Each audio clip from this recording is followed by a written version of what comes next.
আজকে আমরা ফটোশপে শিখব কিভাবে লেখার শ্যাডো তৈরি করতে হয় এবং শ্যাডো ক্রিয়েট করতে হয় এবং সেটা কাস্টমাইজ করে আমরা আমাদের পছন্দ মতো লেখায় আমরা শ্যাডো দিতে পারবো। এই ব্যাকগ্রাউন্ডে আমরা মূলত একটি ব্যাকগ্রাউন্ড লেয়ার পাচ্ছি এবং উপরে দিকে টাইপ টেক্সট পাচ্ছি, লেয়ার পাচ্ছি। তো এই দুইটি লেয়ার আমাদের এখানে আছে। তো এই জন্য প্রথমে আমরা এই লেয়ারটিতে যে আমাদের টাইপ লেয়ারটি আছে, এই টাইপ লেয়ারটিতে ডাবল ক্লিক করবো। এখানে ডাবল ক্লিক করলে ব্লেন্ডিং অপশনটি চালু হবে, অথবা আপনি এখানে রাইট বাটন ক্লিক করেও উপরের দিক থেকে ব্লেন্ডিং অপশনে ক্লিক করতে পারেন। তো ব্লেন্ডিং অপশনে ক্লিক করার পর যে ডায়লগ বক্সটি আসবে, তো আমরা এই যে ডায়লগ বক্স থেকে নিচের দিকে ড্রপ শ্যাডোতে ক্লিক করব। ড্রপ শ্যাডোতে ক্লিক করলে ড্রপ শ্যাডো অপশনটি চলে আসবে এবং আমরা এই সাইড থেকেই মূলত বেশ কয়েকটা সেটিং পরিবর্তন করব। আর এখানে যে ড্রপ শ্যাডোটি আছে, আপনারা এটাকে ড্রাগ করেও মূলত অ্যাডজাস্টমেন্ট করে নিতে পারেন। ড্রাগ করেও কোথায় কীভাবে ড্রপ শ্যাডো রাখবেন, শ্যাডো রাখবেন, সেই অ্যাডজাস্টমেন্টও এখান থেকে করে নিতে পারবেন।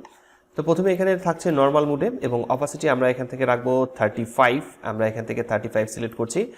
এরপর আমরা এখান থেকে ডিস্টেন্স একটু সিলেক্ট করে নেব। ডিস্টেন্সটাকে আমরা 20-র মধ্যে রাখবো এবং স্পিড যে রয়েছে এই স্পিডটাকে আমরা একটু বাড়াই নিচ্ছি। আপনারা চাইলে এখান থেকে আরও বেশি বাড়াতে পারেন।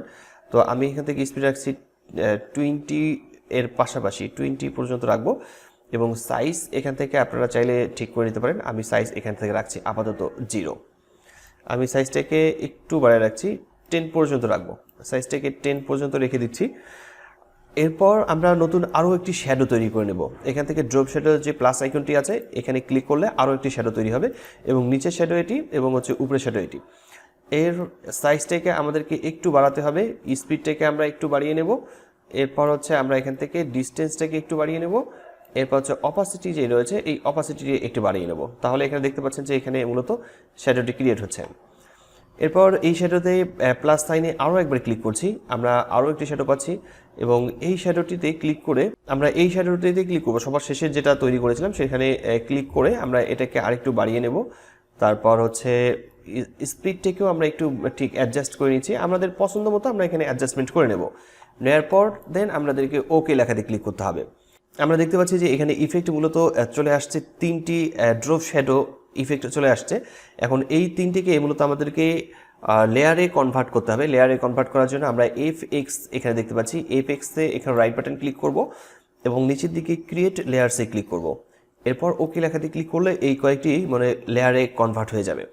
তো এখন যদি আমরা এটাকে স্মার্ট অবজেক্টে কনভার্ট করে নিই, আমরা এগুলো সবগুলোকে সিলেক্ট করে নেব। সবগুলোকে সিলেক্ট করে নেওয়ার পর রাইট বাটন ক্লিক করে কনভার্ট টু স্মার্ট অবজেক্ট করে নেব। তো তার আগে এখানে আমাদের আরও একটি ছোট কাজ করে নিতে হবে। আমরা যে শ্যাডো লেয়ারটি তৈরি করেছি সেখানে ছোট্ট এই আইকনগুলো দেখা যাচ্ছে, এই আইকনগুলোতে ডাবল ক্লিক করতে হবে। এখানে ডাবল ক্লিক করার পর এখান থেকে ট্রান্সপারেন্সি শেপ লেয়ার আমাদের এখানে চেক মার্ক দেওয়ার পর ওকে লেখাতে ক্লিক করতে হবে। তাহলে এখানকার ওই অপশনটি এখান থেকে চলে যাবে। এই আইকনটিতেও আমরা এখানে ডাবল ক্লিক করব। ডাবল ক্লিক করে এখান থেকে ট্রান্সপারেন্সি শেপ লেয়ারে ক্লিক করে ওকে লেখাতে ক্লিক করব। আবারও এই লেয়ারের এই জায়গায় ডাবল ক্লিক করে নিচ্ছি। আবারও এখান থেকে ট্রান্সপারেন্সি শেপ লেয়ারে ক্লিক করার পর ওকে লেখাতে ক্লিক করছি। এখান থেকে যে আইকনটা ছিল সেই আইকনটা এখান থেকে উঠে গেছে এবং সবগুলোকে আমরা শিফট প্রেস করে সিলেক্ট করে নিচ্ছি। রাইট বাটন ক্লিক করে এখান থেকে ক্রিয়েট টু স্মার্ট অবজেক্টে ক্লিক করব।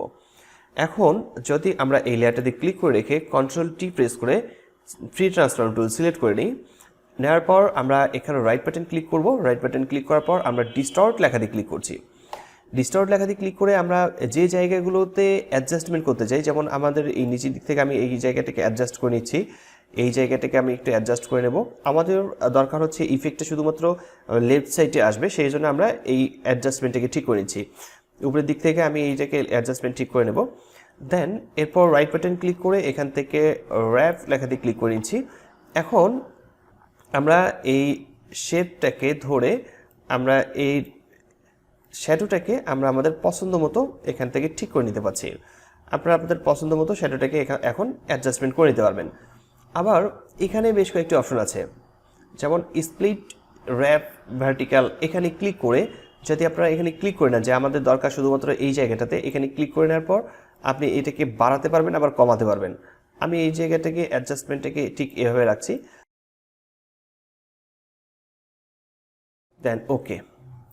এখন আপনার যে লেখার যে শ্যাডোটি আছে সেই শ্যাডোটিকে আপনি আপনার ইচ্ছা মতো মূলত এখানে তৈরি করতে পারছেন এবং খুব সহজেই আপনার লেখার শ্যাডো তৈরি করে আপনি বিভিন্ন ধরনের ইফেক্ট দিয়ে কাজ করতে পারবেন।